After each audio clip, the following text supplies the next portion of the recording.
Hey, peeps, what's going on? This is John Ross Marcus Cox. Thanks for coming back and listening to the Way Too Much JRMC podcast. For those of y'all listening live, make sure you're liking, commenting, sharing, subscribing, all that good stuff. If you're watching on the YouTube channel, make sure you're doing all that. As far as supporting what we're trying to do here goes, nothing goes farther than the sharing and just word of mouth stuff, getting it out there that we're trying to spread our message and everything like that here. So I'm sure most of y'all been wondering if y'all was gonna hear from me or not. On Friday, July 22nd, we all entered the twilight zone, and Jefferson County schools are going back into mask starting Monday. If you didn't think it was possible, well, I don't like being those people that tells you I told you so, but I mean, I told you so. What else can I say? I knew that going into this, if we let them, as soon as the legislature put this stuff squarely in the school board's hands, they immediately forked it over to the superintendent. The superintendent said, "I'm going to give this power to the CDC." So, and we're going to do whatever they say to do. So everybody just get ready for, as they change metrics and redefine terms and all that, it's going to continue being an issue until the legislature handles this kind of stuff. And again, doesn't take the power back from them, but they just take it away from everybody. I don't want them to have it either. So we'll get into that. That's some other stuff I want to talk about as far as partisanship goes, and bipartisanship and compromise, and how we need to be looking at these issues, going forward. How's this masking stuff going to affect our school board races? How should we rally to fight for our kids, and should we be doing all the fighting, or should our kids be fighting out? Let's just hash this stuff out. So I'm going to start out tonight. Let's see if I can get over to this other screen here real quick. With a Wall Street Journal article here, Corey D'Angelo. So a surprising new survey by Teachers Union finds that voters favor Republicans on the issue of schools. So this article, I'm going to read some of it. The union that is being discussed, or that did this survey, is the American Federation of Teachers. This is the one that the Randi Weingarten runs, and anyone who doesn't know her, just pause this bad boy and go over to Twitter and have fun. So she has been driving the COVID train since the beginning, wanting to shut down schools. I had another thing up here, so I'll show you this. So this is a tweet that I saw from showing that the NEA, so this was on July 5th. So let's look at this. So the NEA will work with state affiliates to support a national policy of mandatory masking and COVID vaccines in schools, as well as high-quality virtual education for immunocompromised students and all families who want it, by publicizing successful virtual education programs in public schools throughout the nation and existing media outlets. So this isn't her union. This is the National Education Association that even back on July 5th was saying they were going to advocate for mandatory masking and COVID vaccines in schools. So that's a totally different group here. This is Randi Weingarten of the American Federation of Teachers. So I'm going to read a little bit of this to you. It says, American voters have long trusted Democrats more than Republicans on the issue of education. That's changing, and the evidence is in two new polls, one from a teachers union and one from a Democratic organization. The American Federation of Teachers commissioned a survey of likely voters in battleground states and found that 39% of respondents had more confidence in Republicans to deal with education issues versus 38% for Democrats. Respondents said the number one problem with public schools is that education has become too politicized. I don't think any of us could disagree with that. I think that we may disagree on, and we'll get into this here in a second, we probably disagree on who's politicizing it, but we're going to get into this. And the people that are responding to this survey, they don't disagree with what we think. So it's very interesting to see the swing here. So let's just keep on reading. AFT President Randi Weingarten has repeatedly blamed Republicans for politicizing classrooms, but respondents were likelier to say Democrats are more responsible for politicizing education and making education too much a part of the culture war than Republicans, 33 to 28%. More were dissatisfied than satisfied with the amount of say that parents have in what their children are taught. Okay, so that means that people that were responding to the American Federation of Teachers said parents should have more say in their child's education. Voters were also substantially likelier to have a great deal or a fair amount of confidence in parent organizations, 56%, and school teachers, 62%, than teachers' unions at 44%. So, but regardless of all that, Randy Weingarten nonetheless tweeted the poll. I got Glenn Youngkin's picture up on here. Let's scroll on down here a little bit. So, AFT president, so Ms. Weingarten nonetheless tweeted the poll and asserted that extremist politicians are trying to drive a wedge between parents and teachers, while her union is focused on investing in public schools and the essential knowledge and skills students need. Essential knowledge, huh? Did anybody else watch my last podcast? The stuff that these big unions are worried about getting into schools is there's nothing essential about any of it. It's all meant to confuse children. If your whole point is this DEI, diversity, equity, inclusion, the whole community schools, all that, you need kids' minds to be in the gutter, like messed up. You need them to be confused. You need them to have mental health issues, because that's gonna fuel the bus. If that's what you're preparing teachers to be able to teach and to be what to be able to respond to, then you need that to be what they're getting asked and what they're having to respond to. Otherwise, they're not prepared. So you couldn't be any more wrong there. So let's just keep reading on.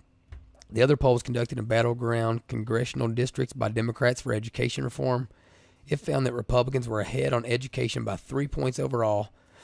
Here's the biggie: by 9 points with parents, and get ready for it, by 10 points with minority voters. They didn't want this to be the case. They weren't polling trying to get this data. This was to their surprise. So by 10 points with minority voters. These results represent a seismic shift. Here's where we're at. A seismic shift in support. As the group's polling memo noted, this represents a steep drop-off from before the pandemic, when Democrats enjoyed a double-digit advantage on education. A 2017 Gallup poll put Democrats up by 19 stinking points on education. Signals of the shift came in November when Virginia elected Governor Glenn Youngkin. Republicans, and this is one thing I really want to hit home on here. Republicans help Democrats when they keep quiet on education, as many of them have for years. As myself and many others would argue, our state legislature has been doing. I can't blame them for years past because I wasn't involved, but this year I was. But now Democrats are in a bind on educational freedom. Mr. McAuliffe hewed to his anti-parent rhetoric while Ms. Weingarten stumped for him. Republicans would be wise to follow Mr. Youngkin's lead and make themselves the parents' party. Well, I got Wall Street Journal and Corey DeAngelis. That's what we are. It's what we are saying here. It's what I'm saying. I don't even want to hear Republicans talk about anything else. I don't care about anything else. I don't care about my taxes. I don't care about any of that stuff if you're destroying children. If the future doesn't matter, if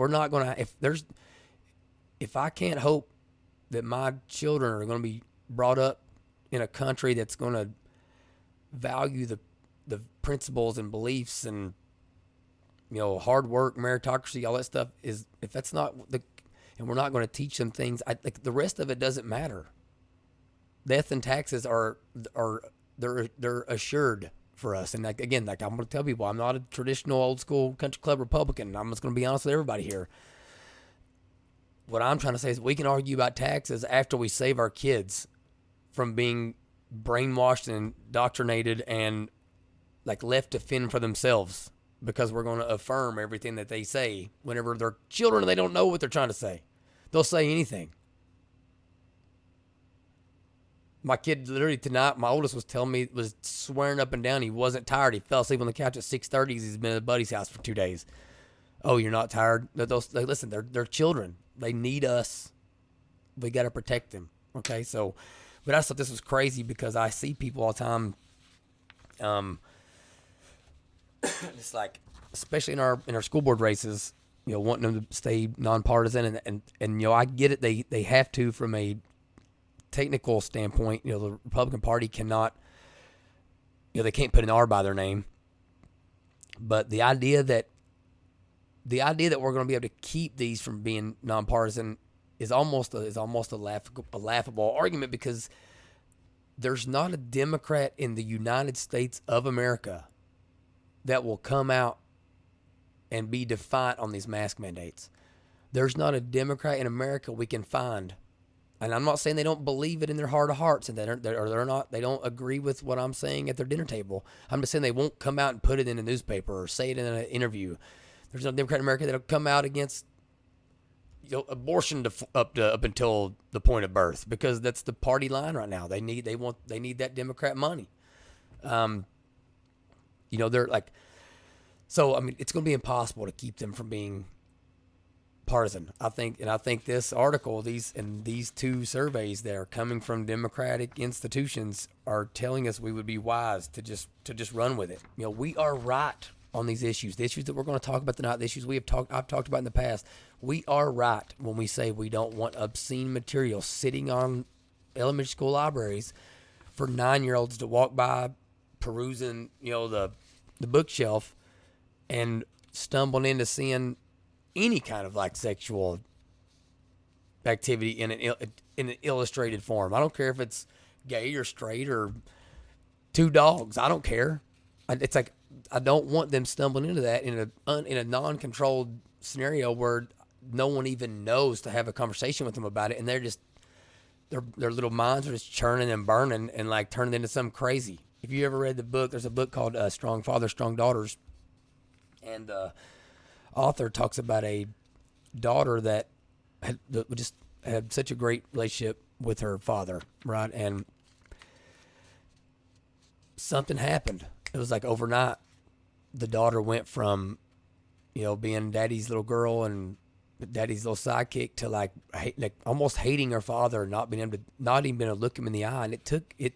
I can't remember her name. I need to come up with the author's name, but in the end, they finally got to the bottom of it, and the daughter had saw a rape scene on TV without anyone seeing it, and then she, sex ed occurs or whatever, and she connects with like, oh my gosh, well, I saw sex before, and it was terrible, and that's how I was conceived, and that's what my father does to my mother in the bedroom at night, and she could not look her father in the eye. And so, like, again, this isn't hypothetical stuff. This stuff happens, and it's all, I mean, the thought that would happen to anybody's baby girl, or they're a son, or what if it was a boy that just thought that was what sex looked like, and no one knew to even talk to him about it, and then he turned 16 or something and goes to have sex with somebody, and that's what he thinks sex is, and we have, like, I'm a firm believer in you definitely want your kids to go through adversity. But, we can be intentional about it. We can set them up, right? It's almost what I'm trying to say, to learn these lessons in a controlled environment. And as parents, we should be able to have some say in this kind of stuff. And these polls are showing us that we're right. And again, the big thing, here in Jefferson County, Kentucky, 4 of our 7 board seats are up, and one of them is with the chair that's going against. I think that's Diane Porter, I think is her name, going up against her. It's a minority heavy like demographic there, so it's mostly minority voters. And this is a Democratic poll. Republicans were ahead on education by 3 points overall and by 10 points with minority voters. We have to tell them what we believe, and there's no way to slice and dice it. When you find out what conservatives are about when it comes to education, they're going to associate you with the Republican Party. So you might as well embrace it, get out in front of it, and just be unapologetic about it. It's like, yeah, you're right. I guess I am Republican, but here's the problem. If I wanted to be Democrat, I couldn't, because it's impossible for me to be one, because I disagree with everything that your party believes in. It just is what it is. Okay. So let's keep that in mind. Let's move on to the mask. I'm sure if anybody cares about anything I have to say, it's probably what it's about. Everybody knows I was involved very heavily with the masking legislation that got out of the Kentucky House chambers. Myself and our little, I won't say little, it's a pretty large parental advocacy group on Facebook had, I guess we'll call it, lobbied for, took a bill that was about masking and made it to where they were no longer going to force any type of medical device usage on children, any kind of forced vaccination or what we call them medical procedures, and no adherence to blanket healthcare recommendations, because again, like every kid is different. And it was COVID specific. There was parents that were mad and wanted about other stuff. But again, I try to be consistent on here. I'm not a teacher hater. I'm not like one of those people that just like doesn't think, public education can work. I mean, my kids aren't in it any longer. But my mother's a teacher, and so I'm not going to come out and just bash everything about her. And I don't necessarily know that I was terribly upset with the situation prior to that as far as vaccinations and stuff like that go. So I was just trying to get kids back to pre-pandemic rights. I guess is the best way to put it. And I was laughed at the beginning. The experience that I went through over that 3 months was probably the most American experience that anyone could ever go through. I mean, it was like I'd have to pull her on the side of the road because I'd be so taken aback. I mean, I have notebooks I've taken of journals. That's originally why I started doing live streams, was just trying to update everyone across the state and really try to empower people, because again, I'm doing this show, so I know it takes a certain level of narcissism to do that. But I really do believe in the power of the individual, and that we need extreme accountability and transparency for anything grassroots to really develop, and that requires myself included the sharing of information and being open yourself up to vulnerability and the possibility of being wrong. Telling people, hey, this is going on, and like this is probably going to happen, and it doesn't happen. But I think people can tell if you're being sincere and that type of thing. So when the news came out on Friday, I will be honest, I started to do a podcast that night. 1 second. I started to do a podcast that night, but I felt like I probably needed to let my emotions even out a little bit and really think it through and pray about it a little bit and talk to some people and just kind of feel people out. Within an hour of the news, I'd probably spoken on the phone or texted, or I'd had some form of communication, back and forth communications, not just like me blowing people up and then like hitting the FU button or blocking me. Like at least 12 to 15 different Kentucky House Representative members and state senators going back and forth with them, either them saying like, "Oh my gosh, I'm so sorry it's happened," like, "What can we could we do anything to help?" Or all the way to the other end of the spectrum, reps calling me mad as can be and like calling me so they didn't call one of their colleagues to get and like losing a friendship, but because of that, and because I knew there was a lot of emotion on their end as well, I just thought, I definitely felt like I needed to say something, because at least here in the state of Kentucky, I do think that I kind of became somewhat of a voice on this issue. That's why I'm so like, I'm just so disgusted by this happening, because I feel like I let you guys down. But I feel like I needed to say something about it. And I'm just going to run through some stuff with you. So first of all, everybody that's listening, whether you're in Kentucky, Arkansas, California, New York, Jefferson County, Kentucky, is back masking students. So I think the only one I could find that's for sure like that is like San Diego. So I feel like one beautiful thing about doing a show and talking about Kentucky is there any other state more American than Kentucky? I mean, Daniel Boone, coonskin caps. I mean, the Cumberland Gap, the gateway to the West. I mean, Kentucky is America. Like if it's happening here, then by God, it's going to be happening everywhere. Like if it can happen here, it can happen anywhere. It's like stuff can happen in California, and if it never comes somewhere like here, then it's like, I don't let California people be California people. But when it's happening here, then everybody is at risk. So, but then at the same time, it's like anybody in Kentucky is, well, that's just Jefferson County. 1 in 7 children that are in the public school system, 1 in 7 attends a Jefferson County school. I mean, that's a crazy stat. And I got that stat, shout out to Representative Savannah Maddox, that's running for governor. She's one I kind of went back and forth with, and just really appreciate her and her fight and all this stuff. And even though it took her and I several months to get our build up a rapport or whatever, it's like, I think it's because we're pretty similar, and we're slow to trust people because of, we just know what people are like. So 1 in 7 kids are back in mask. It's the only other place other than San Diego. And here's what was crazy to me. So I talked to all those reps, right? And I know some of y'all are listening, and I appreciate y'all. And I'm not, I ain't calling them out by name. I ain't trying to be like that. I'll let other people be that way.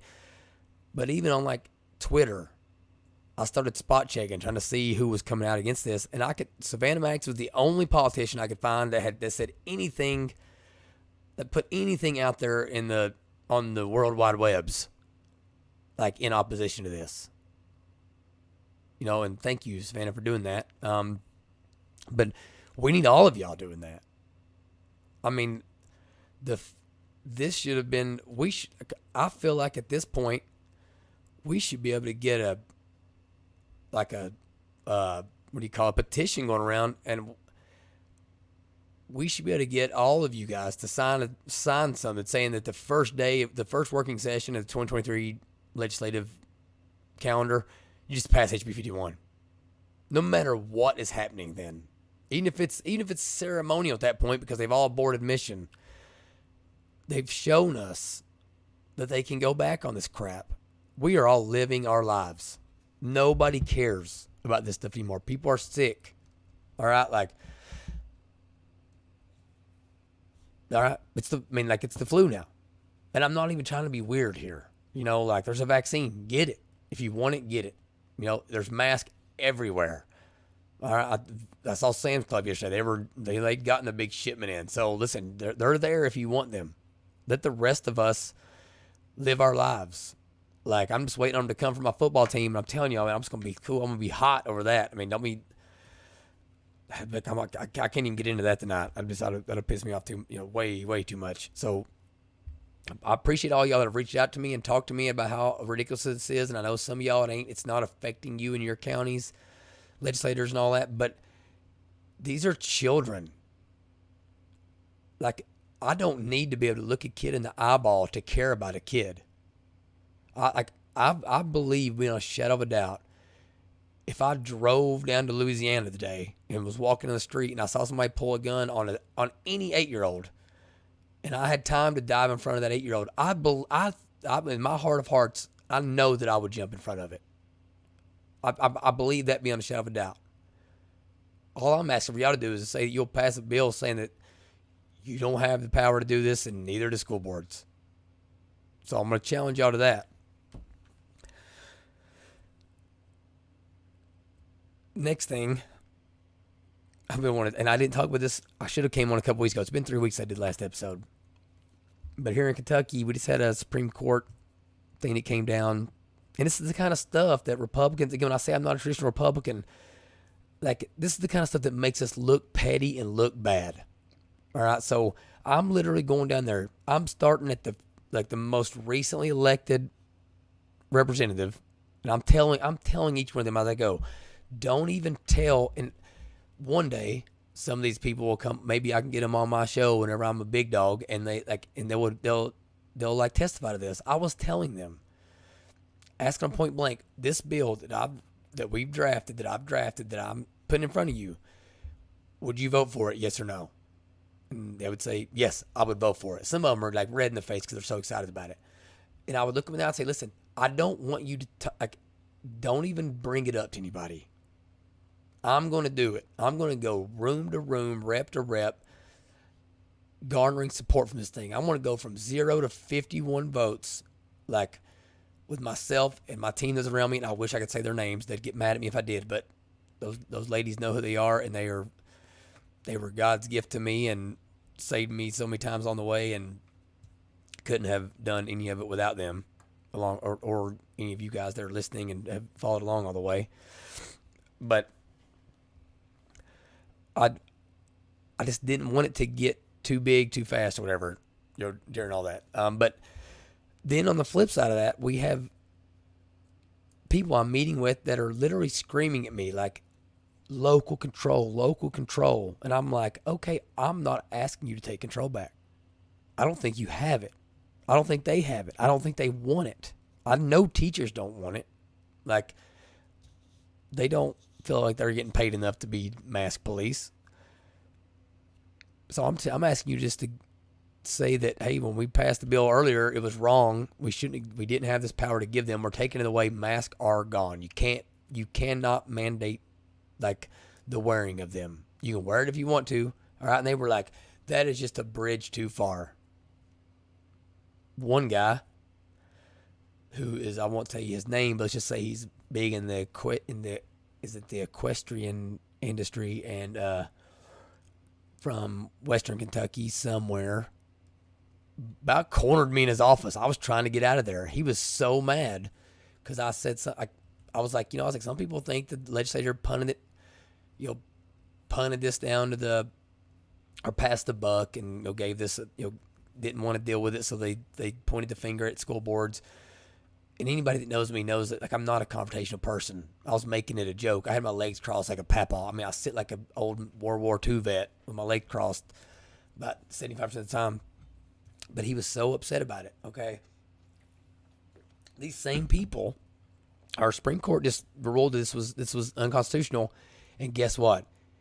It is. I didn't like this bill in the first place. I think we can use it. We're going to talk about that on another episode. We're going to dive deep into a bill that's going to be getting re-posted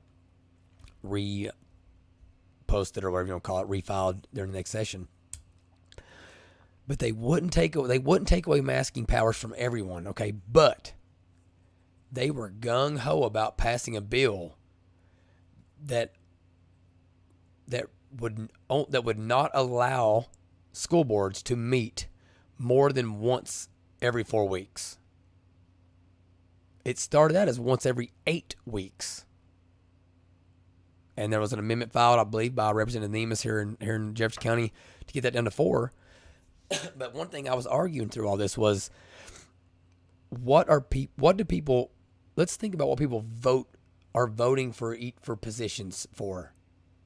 Like, I don't believe anybody voted for a school board member under the premise that they were going to be making day-to-day health decisions for 1 in 7 children in the Commonwealth of Kentucky. Nobody voted for Chris Kolb or James Craig or Diane Porter or Corey Shore or any of these people under that premise. Okay? But one thing I will say, I do think if you asked any average voter, myself included, going into the polls, when you vote for school board today, are you voting for them under the premise that they can decide when and where they meet as a board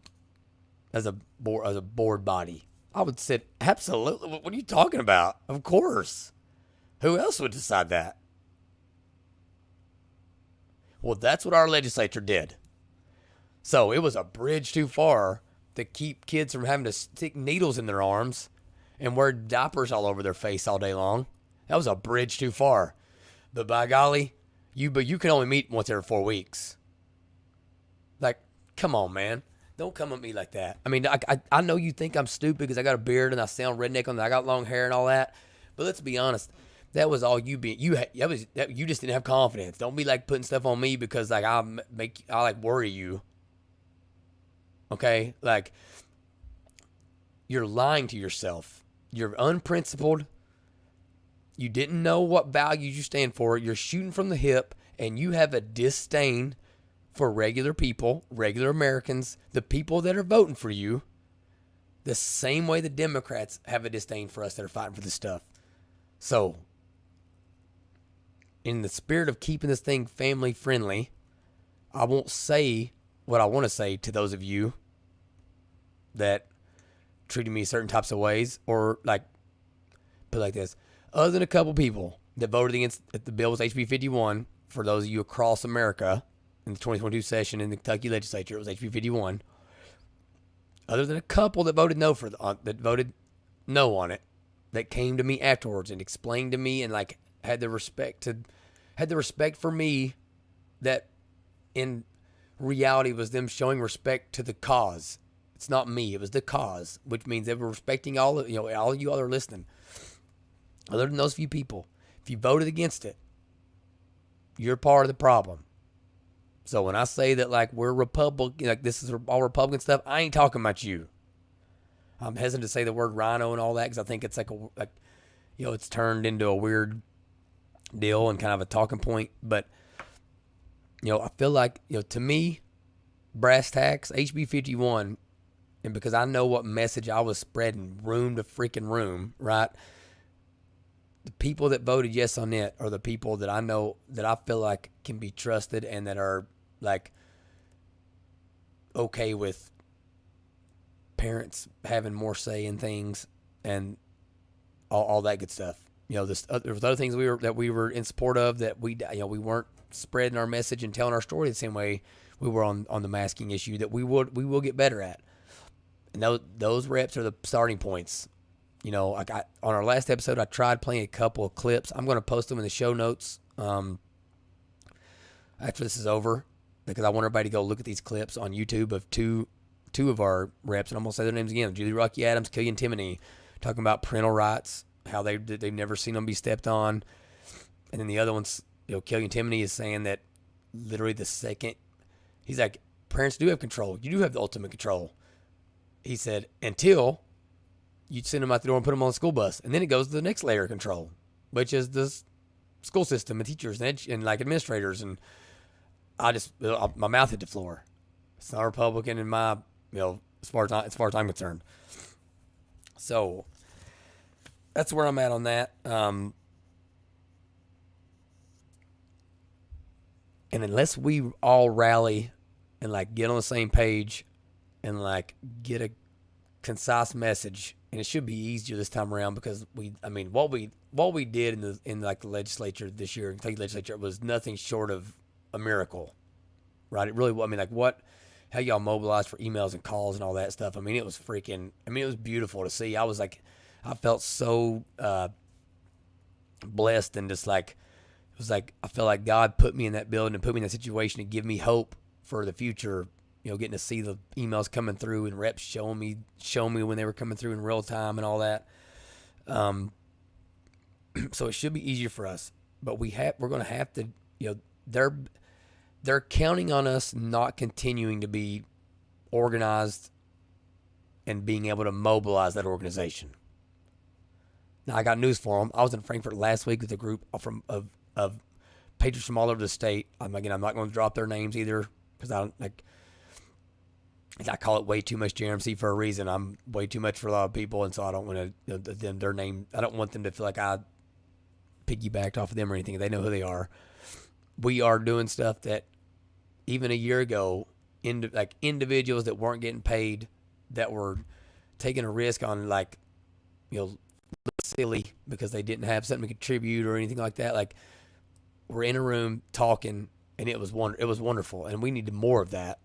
We need 100 people doing that, 100 organizations. But the key is that we all have to be in unison. We all have to be willing to share information and talk to one another and let whoever ends up being the star be the star. It's not going to be the same person every time, So there's that. The other thing is, and this is, in the other Facebook group that this all kind of started in, that hopefully this will be posted in so you guys can see it. There's always been a debate on whose fight this is, whose fight is this. I'm going to be honest with everybody. I don't want my children or your children being forced and being like asked to be confrontational and, you know, what's what I'm looking for, combative with their teachers or their principals or any of that stuff. I don't see this as their fight. The same way that I don't see some of those gender identity issues and all that as their like fight and their choice to be made at that moment. Like, this isn't their fight either. We are their parents. If we can't pull them and they have to continue going to school, we got to try to figure out a way to do that without stressing them the heck out and being in fights while we hide behind our minivan steering wheel in the pickup line. We got to be vocal, whether that's in rallies. That's I think they're trying to we're trying to plan something like that, or if it's on Facebook and being a keyboard warrior in the comments section in every group you're in. Like, I used to think that kind of stuff was stupid, but someone else, she's running for school board and around here, I will tell you right now, you can be effective in those comments sections. I mean, I wish I could say her name because she's amazing. And I wish she'd text me and was listening and say it's okay to say my name, because she deserves to be on the school board where she's going to be at, and you all couldn't have a better person as a leader in that community. And the same thing goes for our Jefferson County board members. We have a chance to take over the board, and we have 4 great candidates that I know are in support of all of the values and principles that we believe in, and we have worked really hard at trying to find them. I started this journey thinking I may want to be that, and then once I got involved in the legislation stuff, I felt like I had other ways to be of value, but I also just didn't know that I was the right candidate. Yeah, I didn't think I was the best person to do it anyways. So again, I'm willing to admit that. I mean, comes a time in life where it ain't about like, it's not just about how good are you and how prepared are you or whatever. If there's only one spot open, then unfortunately it's not you versus you. It's you versus everybody else. And they're like, you not being the person, it may mean nothing about you. You could still be a wonderful, a great, talented candidate for whether it be school board or the state legislature or freaking president of the United States. Timing is everything. Like, if it ain't your time, it ain't your time. But we got to be vocal. We got to stand on our principles, whether we're, like, here's the deal. This stuff isn't, that Jefferson County's done this. It's not just going to be Jefferson County schools that this is affected in. And I'm going to put one organization on blast. Here in Louisville, the YMCA of Greater Louisville, they kept kids in mask even after JCPS dropped their mask mandate. They kept kids in mask long after they let adults, of which I was one of them, were out on the workout floor or whatever. And just if again, I ain't just way too much on this podcast. I'm way too much in every aspect of life, right? So I'm one of those dudes in the gym. I mean, I'm going hard. You know what I mean? Like, I got my headphones in. Like, I ain't trying to chit chat. I mean, I'm getting after it in there. I got an hour. I got 4 kids. You know what I mean? So I got 60 minutes to get a workout in. I can't got time to be talking to you. So, like, I'm sweating everywhere, breathing everywhere. Not bleeding. That's CrossFit stuff. I don't do that. Shout out to my better half on that one. Breathing all over everybody. You know what I mean? Like, some people aren't cleaning their benches off. You got people on the treadmills slinging their arms, sweat going everywhere. While our poor babies, mine weren't, because I signed a waiver. I'll lie all day long. I'm fighting this fight. Call the police on me. Like, but while our babies are in childcare, smothering to death and being like taught that the world is so scary, you got to wear a mask. No, well, we're not going to, though. You should just be scared. They kept kids in masks forever. I'm on the board at one of them here, the biggest one, and I'm probably not going to get asked to be on it again because they didn't get my 4-figure check this year. I can't support organizations or businesses or anything like that anymore. They're going to like just kowtow, whatever you call it, the line, because they're afraid of the crazy lunatic lefties, like Just not worried about it anymore. I'm not scared of them. I don't care. So I'm done. But like, we need to be on the lookout for those organizations. Like for whatever reason, so many, not everybody's a parent. I realize that. I got 4 kids, 2, 4, 6, and 8. So I'm in that world, man. I mean, I'm watching cartoons every day, all day. You know what I'm saying?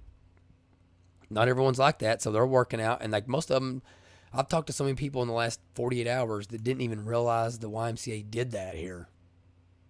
And I'm like, yeah, they did. And they did it longer than Jefferson County. And Jefferson County did it longer than anybody else. They were still on a 10-day quarantine until they just recently adopted the change. When they went back to mask the other day, they also changed it to follow CDC quarantine guidelines. So we got to pay attention to that stuff, and we cannot support organizations if they mask them back up. I'm out. I ain't giving them. I'm my membership's gone. Like, and I've been a huge proponent of theirs. I coach a bunch of teams. Like, I tell people I'm a member there all the time. I encourage people to be there. I utilize their services. But I'm done.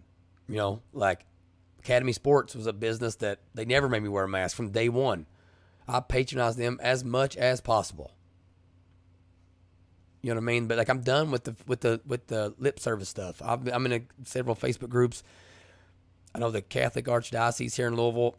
I could already see that they're planting seeds, basically trying to tell people that they're going to follow the science and all this. I'm like, no, you're being condescending, and you're setting the tone, because again, these people are making decisions. It's irrational. They're doing it out of spite because they think you're stupid and they think I'm stupid, and they're trying to shove it in our throats. And I got news for them. Like, I'll just do something else. I homeschool my kids. I send them to a cottage school 2 days a week, and guess what? They mask them back up. I'm out. They ain't getting my money. We will do what we got to do. I'll move to East Kentucky and live in the basement of my parents' house. I know my mommy wants me down there. So I will, like, if we had to do it so we could keep our kids from being exposed to it, then we'll do it. But this is a fight we got to fight. And it's, I think they think they're detracting and distracting from other things, but we're not going to let it happen. And so let's go to my last point about this. As bad as this stinks, okay, this is awful. It's going to do there's going to be short-term harms done to children, even if they're masked up. The stress from being out of mask to being put back in mask and thinking like, oh my God, the world's ending again and people are dying on the streets. Like, again, they're not 35-year-old men like me that can, I don't have any wisdom, but they can like rationally see that, like, okay, they're telling us to wear a mask, but people aren't dying on the corners, right? A 6-year-old, some may be able to, but some may not. Like, there's also all these reports coming out about how many teachers we're losing here in Kentucky, and how short we are and all that. And they keep, like, associating that with, like, us, that we're the problem. And I recently saw a study that was, I think it was on Chalkboard Review or something, which is a great site as well. It was posted by No Left Turn Kentucky. I'll give them a shout out because they're always posting good stuff. And Beanie that runs No Left Turn over there, she's amazing, and a definite warrior. And Miranda that works with her, and Miranda's been fighting the fight on it when it comes to these obscene books getting removed from schools. And she's got something coming up that we all have to get behind and support her on as well. But I've been seeing surveys and reports coming out that where teachers are saying, like, it's not just pay and stuff. It's running them out. A lot of it has to do. They don't have the support of their administrations. Their administrations are pushing this, LGBTQA stuff and DEI and social emotional learning and all, and like that's not what they got in the teaching for. And so it's becoming so politicized that they're out. Like, I'm sure money plays a part in it or whatever. But their whole narrative's falling apart, and so people have to realize when that becomes the case, they're not just gonna lay there and die. All right, that's when people go into survival mode, and they're gonna go out scratching and clawing. And luckily for us, I think we've got a good base of people that aren't worried about the slander and all that we're all going to catch from these people. I mean, they're like, the Olivia Krauth and them that are with the Courier Journal. Like, I think some of them are like actually like giddy over this masking stuff because they don't even see it as children. Like I saw James Craig was like upset because parents were pushing back. And I'm like, do y'all even know there's kids there? Or are you all just fighting with the parents? And that's what I think it is. It's just like no one's even thinking about the kids. You know what I mean? And it's just sad. So we got to rally behind this stuff. I've been promised people I'm going to make these shorter, so I'm going to try to wrap up here. I've kind of put some thoughts together. And I'm also going to, Jason Nemus, rep here in Louisville, Kentucky, I'll call him a friend now. We had a contentious start to our relationship and all that, but, we're both going to say our peace of mind, but I think we can kind of go out the other side. I think we can disagree on many issues, but I think both of us are willing to have a conversation with each other and don't think we have to talk every single day. And I don't take things personal and all that stuff, but he made a post the other day on Facebook about how Kentucky was a purple state and, that was representative of America and that we're in the middle and all that. Here's what I'm going to say. The problem is the middle, you can't draw the middle between Republican and Democrat in the middle anymore because Republicans are still here. Democrats used to be here. Now they're here. So if we go to the middle now, whoop, we way over here. And that's what's been happening. Been like nickel and diming us to death. So my last point is I'm tired of words like bipartisan, compromise, middle ground, all that. We are right. We are not wrong in this stuff. Parents deserve a say in their kids' education. There should not be obscene materials. There should not be an obscenity exemption because they said, oh, well, it's educational. I don't want it laying around in public school libraries. If you get something approved in curriculum and the superintendent's standing behind it, then and there's an accountability structure, that's one thing, but it being on a library shelf with no accountability and no way to know when a kid picks it up and their mind is warped for the next 25 years of their life. That's not cool. Okay. It is not cool to continue masking children. They're I don't care that they don't care. They don't care because they don't know any better. You don't know what you don't know. Okay. So we can't keep making kids mask when we're living our lives normal. It's not fair to them. I'm sick and tired of it.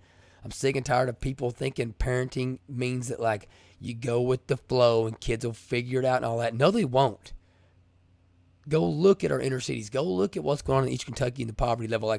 That's what happens when we think people's going to figure it out without a family at home and structure. That's what happens. Poverty, drug abuse, crime. That's what happens. Suicide, overdoses, drugs and alcohol addiction. That's what happens. And that's what we're going to get if we keep letting these people run things.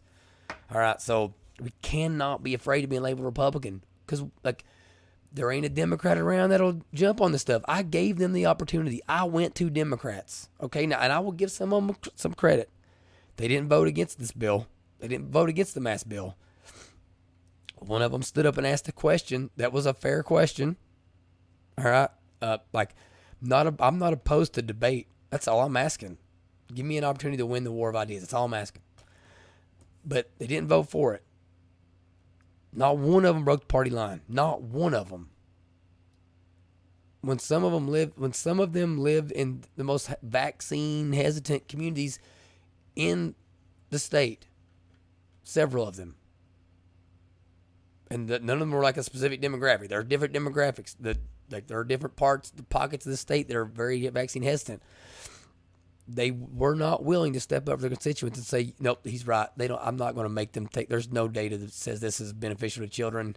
I don't think they should be made to wear it, and I'm going to protect them from that. Not one of them did. If one of them would have, I wouldn't be able to say this stuff. And I've scoured the internet. I can't find a Democrat anywhere in this country that'll publicly denounce these things. and that will stand up for our kids and refuse to entertain this stuff. I mean, they're like, the fact they're still entertaining the possibility that masks are necessary or that they ever worked. Now, again, I'll put some of that on Republicans because I think if they'd have passed, I think some of these Democrats don't want this. They are stuck behind the power structure of their bigger party affiliation to where they can't come out against it and they don't like it. And if Republicans would have passed this stuff, most of them, I think, would have rode off into the sunset and not even talked about it because they would have been happy. I think school boards would have been happy about it. And like I talked about in the SRO bill, we've also gave boards the possibility of other powers that's going to do nothing but distract them from talking about education. Even more so. I mean, boards are going to have no time to talk about education. We'll talk about that another time. All right. But if you don't believe in this masking nonsense, you're Republican by default. Even if you really aren't. Like, the Democratic Party is going to label you a Republican if you disagree with them one time about anything, especially COVID-19 masking mitigation strategies. So we might as well embrace it. Okay? Like, that's all I'm trying to say. I also want to say, it's like, at this point, it's hard to find Democrats that come out against abortion up until birth. Right? Like, and people can say they believe this stuff, but here's to that point, if they disagreed with abortion up until birth, right, because they thought it was murder, like I do, like I think most rational people would if you're 39 weeks pregnant or whatever. If they thought it was murder, they would tell you publicly because they wouldn't want to risk otherwise people thinking, their pastors thinking that they were okay with that. But they let them get away with it, right? Like, the other thing, show me one bill at a federal or state level in any of the 50 state legislatures, any of them. Show me a bill banning mask mandates anywhere in this country that has a Democratic primary sponsor. There are 0 of them. I'd say I'll sit here and wait on you to go look it up, but I'd be here for hours because you'd have to go through every single one of them individually and then come back and tell me that you couldn't find one because there isn't any. All right? Show me one Democrat that's trying to protect women's sports, that's trying to protect my little baby girls from having to share a bathroom with a boy that's, say my daughter's 6, little boy's 10, and he's still in elementary school. Tell me one Democrat trying to protect her from having to deal with the stress and trauma that would come along with being a little 6-year-old girl walking out, thinking you're the only kid in your bathroom, walking up to wash your hands, and you seeing a boy that's twice your size that could literally take your life at the end right there, and you could do nothing about it. They could do nothing about it. Show me one Democrat that's trying to protect them from that. Show me one that's trying to get pornography off the shelves of these elementary school libraries. Show me one, right, that will come out and like against their party and publicly state that this stuff, and go look up these books. Look up genderqueer. Not all boys are blue. Go to No Left Turn Education in Kentucky. Look at the list of books. Go look at them and then send that list to every Democrat you can find and say, I just want to get some on the record that you disagree with this. You won't get one that'll come back and go on the record against it. Okay? So again, go look for them. You won't find one. And you want to know why? Because, and to the rep I talked to earlier about this word, I almost said ain't. I ain't gonna say that. All right. You won't find one because there isn't one. That one was for you. There isn't one. Okay. So let's be clear. Even in our nonpartisan races, they're absolutely partisan. There's no way around it. Embrace it. You can't put an R by your name. The Republican Party can't come and endorse you and promote you and all that stuff. But people need to know who you are, and it's like right now they know You have if you are a Democrat in any sort, in any way, form, or fashion, like the people that are going to vote for you are going to be the people that expect you to mask up kids. It just is what it is. So on to this next point, because again, I'm going to be getting into some other stuff and some of these later episodes, and I'm trying to make sure when I do a show that they are beneficial and a good use of your time, and that they're informative, and I'm trying to get more organized in how I'm doing it. And I'm hoping if there's somebody that's better than me and more well put together, more well spoken and all that, that they'll pick up the mantle and run with it, and I will support them in their efforts. Until now, I'm the one here doing it, and I'm happy to do it, and I feel privileged and lucky, and I feel like God's called me to do these things. But I just want to promise everyone, I'm sitting here talking about Republican, Democrat, and all that stuff. There is plenty that I disagree with the Republican Party on. I'm not an old school and the Republican Party, soon to be chair here in Jefferson County, he makes a joke. I'm always talking about the country club Republicans. I am not that. All right, I don't believe in endless foreign wars, and I don't when it comes to the insurance industry, there's I have different points of view on regulations and punching down on people that are trying to get up, or that we say we're trying to let get up, but we're punching down on them and making them have car insurance, but it's 3 times as expensive. I'm not asking anybody to have an opinion on that. I'm just this is some stuff I want to hash out in the future. Fourth Amendment issues, when it comes to bail reform, people have, it's in our, you are going to hear me talk about the Constitution a lot, because we don't read it. We just think there's checks and balances in it. One of the 3 branches can try to get away with whatever they want to get away with unless they get checked. That ain't how it's supposed to work. There is a user manual, okay, that they're supposed to abide by, and we have to hold them accountable for that. But in the Constitution, you have a right to not face excessive bail. We constantly do that to people. It's the reason that George Soros of the world exist, because they know somebody that can't afford $1 million cash bail is going to get $1 million cash bail, so they can come in and exert some influence. Well, if that wasn't happening to people, and people were only forcing a bail that was reasonable for them in their situation, they wouldn't be necessary in that capacity. George Soros wouldn't. Again, I'm not trying to dive into that right now. I'm just trying to give you some examples here. Penal code, prison reform, marijuana legalization, employee-employer practices, and that whole employee relationship, and this the big business Republican Party. That's not me. All right, but we can't even talk about those things yet, because we are literally fighting an ideological war, a cultural war, with our children in the crosshairs. I'm not worried about taxes. I'm not worried about insurance.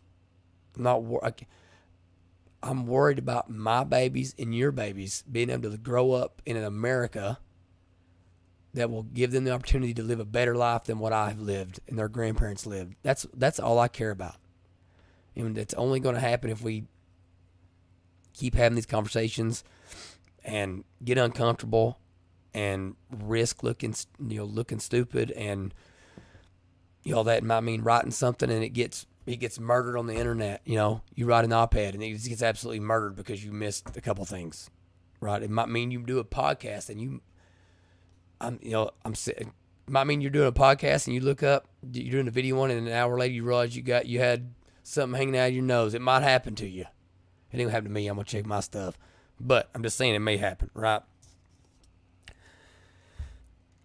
So we can't even talk about any of that because they won't leave our freaking kids alone.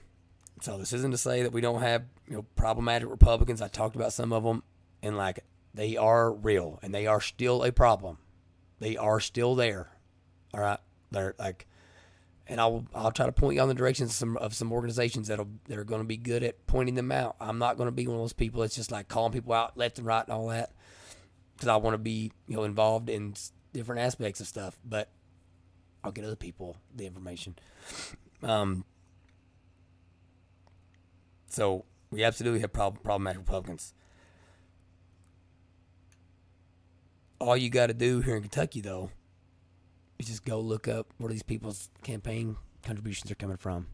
All right, I don't care if you're Republican, Democrat. If Big Pharma, any of the big pharmaceutical companies are a top donor, or these hospital associations, hospital organizations, that they're a problem. Okay, if they're the Kentucky Chamber of Commerce, there are small rural chambers of commerce that aren't issues. I get that, but like if you see somebody that's getting a big donation from Chamber of Commerce and a big donation from the Hospital Association and a big donation from JCTA, yep, problem. Go ahead and highlight them in red on your list, right? So, but as far as like getting bills passed, they're liberty-minded, freedom-focused. Even with those problematic legislators in mind, the fact still remains: all the votes for that type of legislation will come from the right side of the aisle. Every single one of them. Zero will come from the left. And I've had good conversations with some of them, and I think some of them are like good people. We have one lady in our Louisville Democratic caucus that's a 27-year Air Force veteran. I have no doubt she is a patriot, like in her heart, and that she's trying to do the right thing. And I'm hoping maybe I can be somewhat of a conduit to help bridge that gap and have a conversation. I'm willing to get in the trenches and talk about this stuff. A lot of the people that are even on our side of the aisle that agree with us aren't willing to do that. They're just holier than thou, So I didn't make it this way. It is what it is. You didn't make it this way. So as we move forward, any school board candidates across the Commonwealth of the state, or really across this country, just got to realize this. If you're trying to run from the Republican Party platforms or want to be disassociated with popular Republicans, here in this state we have some absolutely wonderful, freedom-oriented, liberty-minded Republicans that are like, I mean, they're on fire. Right, like winning their elections with a fourth of the money that their Republican primary challengers did. They got no money from any big donors. Real moms, real dads, real blue-collar workers, right? Like, that have followings already. So, if y'all have watched Shark Tank before, y'all know this, like, example. It's like, I'd rather have 5% of what I can get with Mark Cuban by my side than 100% of what JRMC, John Ross Martin Cox, can get on his own. Because that 5% with Mark Cuban is going to be exponentially more than what I can do on my own. So if you dissociate with them and don't allow them to help you, you're doing this at your own peril. This is your one warning. I don't know what to say. I'm probably going to warn you more. But this is the official one. I'm giving you one official warning. You can't do it. Look at Virginia. Look at Loudoun County. Look at the blue districts that just flipped in the red places of Texas. I'm sorry, in the blue places of Texas they just turned red. That's what I'm trying to say. I think I messed all that up. Look at those areas. I forget what the lady's name is. Just one in Texas that had been Democrat for I forget how long. She ran as like hardcore like Republican, and she trounced them. Okay, like look at those places. But the voters need to know what team you are on. But you have to draw the battle lines. So this is like, listen, this is terrible short term. Stuff's like harm is going to come to children because this mask mandate being back, reimposed.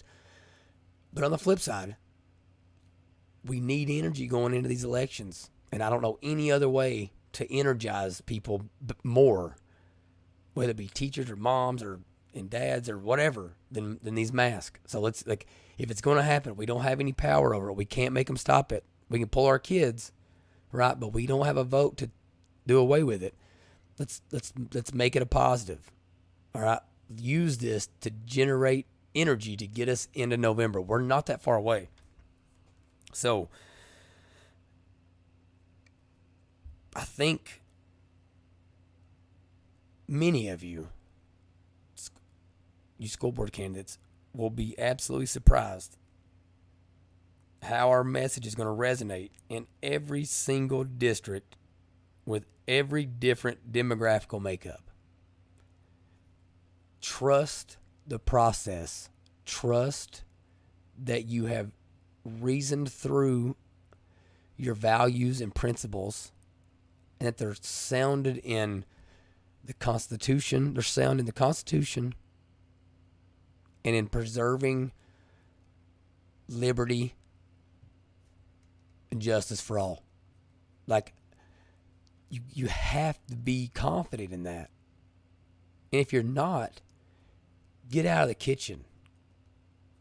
All right? Like, you don't need to be there. If you don't believe in the things that you're out there promoting to a point to where you will get drugged through the mud to like promote them, then you're in the wrong business. All right? You shouldn't be in politics. Shouldn't be in politics.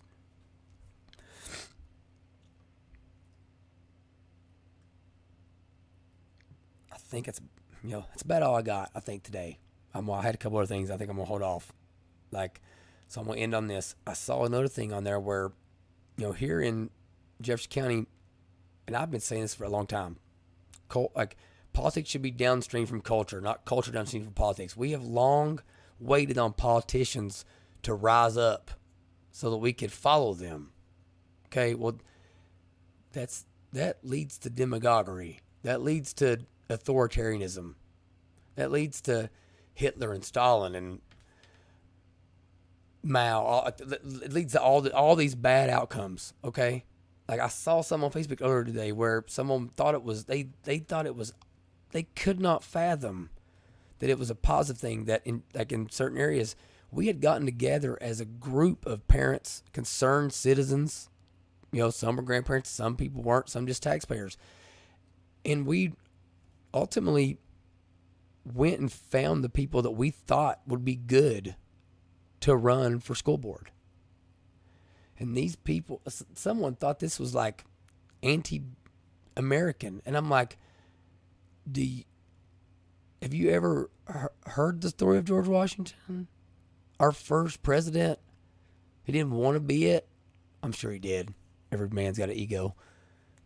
But they sought him out because they knew after him turning over power once the American Revolution was won, and he could have easily became almost a king immediately. That's how much fame he had in the colonies at that time. But because he had turned over power and walked away, they sought him out to be our first president. Why aren't we recruiting people? Like, why aren't we going out and finding people and saying, here are our values? It seems like you are about them. Tell me how you are. Tell me, give me examples of how you believe in parental rights. Give me examples of how you believe in, being able to, bodily autonomy when it comes to vaccines and all that. Give me an example of what you would do in this situation regarding, abortion or what. How do you feel about 3 strike laws? How do you feel about mandatory minimums? Why aren't we going to people, asking them specific questions, and then if they don't fit what we want in our representatives, in our elected officials, then they don't get our endorsement. They don't get our vote. Why on God's green earth would we not do that? So if you're the person that made that comment, just think that through for a second. Why would we not want to do that? Why do we want to wait on the egotistic people to decide they think they're the person that's the best to run the country, and we're gonna support them because they convinced me that they're the best? Why would we want someone like that? But again, it's just like flip side of the coin stuff that we can't see. We can't see it.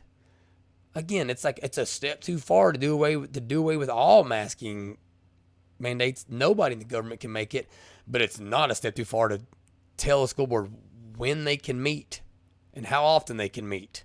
Like, what are you talking about? So, and then at the same time, once someone is sought out, they also that person can't be held responsible for every single viewpoint that every single person that endorses them has. They're still individuals. And that's kind of one of my points about the U.S. Constitution and why like it's so hard to get amendments filed and stuff is because like that's what we are. We are all like coming together and like agreeing to a certain like a contract or coming to a certain you just call them gentleman agreements, handshake agreements, and the more of them we create, the harder it is for either side to like live up to and stay consistent with. So I don't think it's smart for groups to go around here and have 55 things they're trying to like they're hounding people on and expecting them to toe the line on. If they do, they do. And if you tell them you'll abide by those 55 tenets and you go against one, like it's their right to call you out on it. But like, if they're saying, okay, here's the 4 things that we really, really care about, and you're solid on these, and we realize you're a person and you can make other decisions on other stuff, and you're going to detract sometimes and have differing opinions, we just expect you to stand firm on these 4 things. There's nothing wrong with that. And that's what we should be wanting. And like, if we have groups from county to county, state to state, region to region that has similar values and principles, and we're meeting together and being transparent and vulnerable and accountable to one another on selecting candidates and leaders, because not everybody's going to be elected. Some people are going to be leaders in the organization. But accountability to uphold those values and principles. Like, I don't know how anyone can paint that in a negative light. That is grassroots activism at its best. And that's what we're trying to do here. So listen up, guys. I appreciate y'all listening. Just like y'all, I'm mad as can be about these mask things, and we're going to try to do something about it. Sorry it took me a couple days to get to you guys, and it's been a couple weeks since I posted an episode. But just like I always say, thank y'all so much for listening. Really, really appreciate it. We got a lot of stuff, exciting things coming that we're going to be telling everybody about eventually here soon. In the meantime, you can find me at Way Too Much JRMC on pretty much any social media platform: Twitter, Instagram, Facebook, YouTube, like you name it. I'm on it. Truth, social, all that stuff. So thanks for listening. Please like, share. A lot of people don't know it. If you go watch it on YouTube, they have a clip feature where if you think I said something funny or said something dumb and you want to blast me out there for being a terrible person, you can make a little clip and send it around. Feel free to do that. No press is bad press, right? All press is good press. So again, thank y'all for listening. Sorry it ran late. It is 30 minutes shorter than the last one though. But love you guys. Hope y'all have a great week, and